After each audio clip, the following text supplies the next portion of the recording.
கர்த்தருடைய பரிசுத்த நாமத்திற்கு மகிமை உண்டாவதாக.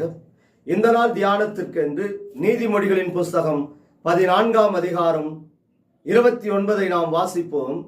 நீடிய சாந்தமுள்ளவன் மகா புத்திமான், முற்கோபியோ புத்தி இனத்தை விளங்க பண்ணுகிறான். இங்க வேதத்திலே நாம் பார்க்கிறோம், நீடிய சாந்தமுள்ளவன். யார் அப்படி இருந்தாங்க? நமக்கு முன்மாதிரியாக இயேசு கிறிஸ்து வாழ்ந்தார்.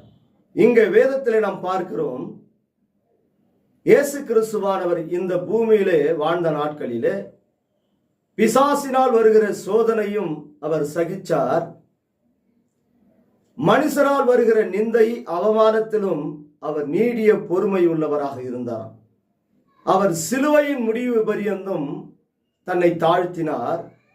பாருங்க, பரிசேயன், சதிசேயன், ஆயக்காரன், வேதபாரகர், அநேக ஜாதி ஜனங்கள் மத்தியிலே அவர் நீடிய பொறுமை உள்ளவராக இருந்தாராம்.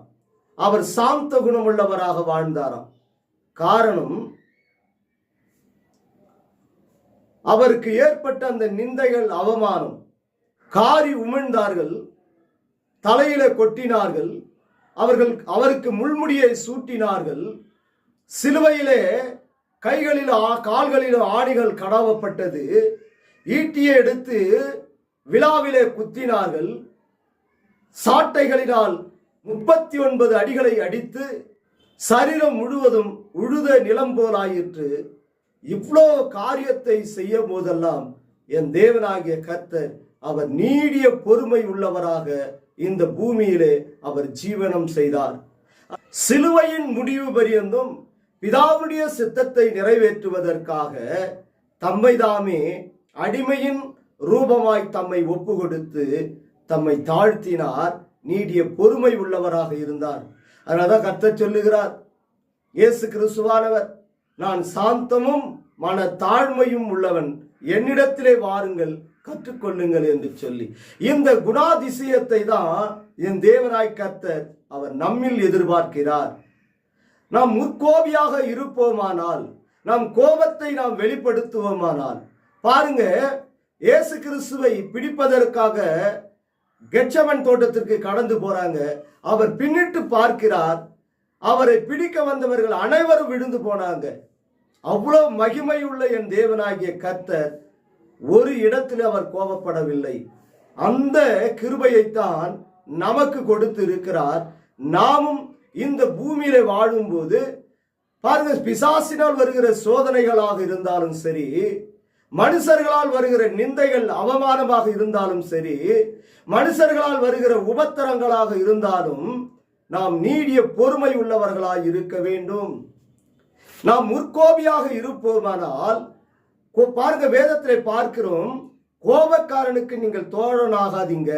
ஒருவன் கோபக்காரனாக இருந்தால், முற்கோபியாக இருந்தால், சீக்கிரத்தில் அவன் கோபம் வெளிப்படுமானால் தவறான காரியங்களை செய்து அவன் தேவனுக்கு பிரியமில்லாத பாவத்தை செய்து விடுவான் என்று சொல்லி இங்க வேதத்திலே நாம் பார்க்கிறோம். அப்போ நாம் கோபக்காரனுக்கு தோழன் ஆக வேண்டாம் என்று சொல்லி வேதம் சொல்லுகிற வார்த்தைகளுக்கு நாம் செவி கொடுத்து நடக்க வேண்டும். காரணம், நீடிய சாந்தம் உள்ளவர்கள் தான் இந்த தேசத்தை அவர்கள் சுதந்தரித்துக் கொள்வார்கள்.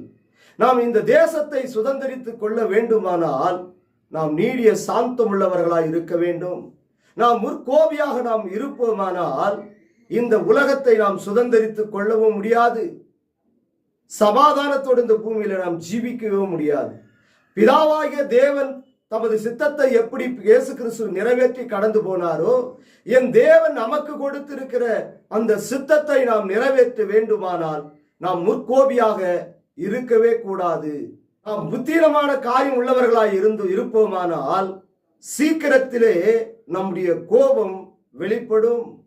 நாம் கோபம் வெளிப்படுத்துவோமானால் தேவனுக்கு பிரியமில்லாத பாவத்தை செய்து தேவ மகிமையை இழந்து நாம் தேவனை விட்டு தூர கடந்து போய் விடுவோம். நாம் தலைகளை தாழ்த்தி, ஆண்டவரே, என் தகப்பனே, நீடிய சாந்தமுள்ளவன் மகா புத்தியமான், முற்கோபியோ புத்தினத்தை விளங்கச் செய்கிறான் என்று சொன்னீரே.